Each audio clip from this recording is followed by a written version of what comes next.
Good morning.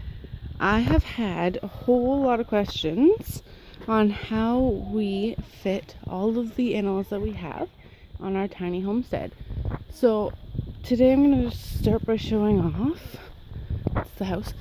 This is what we call the barn. It's really just a shed. And it's kind of falling over, but that'll get fixed next year. It's about 14 by 16. And it is where we keep most of our animals. These are some of our special chickens who don't know that they're chickens. A couple of them were raised with ducks. This is Dolly. She's just too small to be in with the rest of them. And this is Lorna, our first girl, who is pushing 7 and is old, and she doesn't get around great anymore, so she stays out here on her own. And then we have Princess over here, and she is our barn cat, basically. She is the master of mice collection, so she gets to stay up here. So in here, there's the door.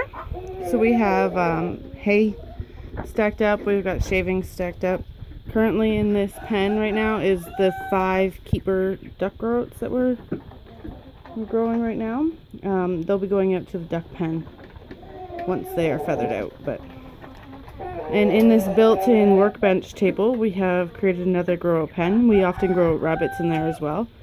This is just the sale ducks who need cleaning this morning because I gave them a bath last night and they made a huge mess with it. So we've got some cages here, some grow out lops. Hi babies. And there's their mama. We like to stack all of our carriers and extra cages up on top and down underneath our stackers just to use space. We use these big garbage bins for feed. We have our breeders here and stacking cages, and they go along that wall. And then we have the back half is entirely a chicken coop with some feisty roosters this morning. We have this curtain here that goes across the nest boxes where we can just reach in and grab eggs. And then we have 3 broody boxes over here where our broodies kind of just steal everything and sit all day. So in here, the other half of that grow out table comes in here, and it's separated in the middle. So if we do have chicks or new chickens, we introduce them in this area. And when there's nobody new, it's just open so everybody can get in there. There's tons of roosting space all the way up. And some of the smaller hens really like this is just a piece of grid wall from another use, and we just put it there, and they really like using it as a ladder. So there's 2 broodies in that bottom box sitting together. This is a rooster that doesn't know it's a rooster. It sits in a broody box all day. And then we just use the windows as the doors to the outside run.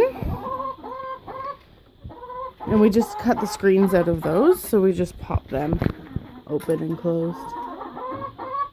And they're pretty much out there all day. They do go out in the yard when the dogs are not out.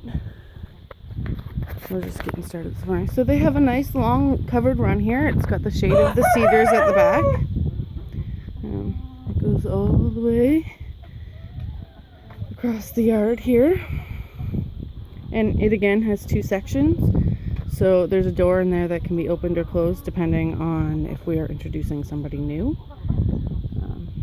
And on the other side of the yard, we have our duck run.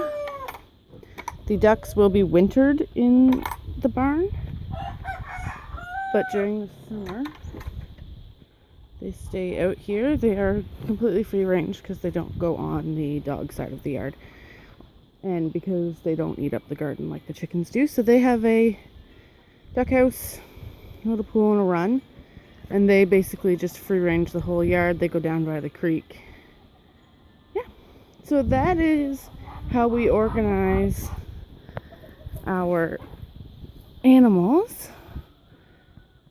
There's really no limit outside of having large livestock as long as you organize your spaces well. So that gives us 2 sources of eggs and 3 sources of meat. Thanks for watching.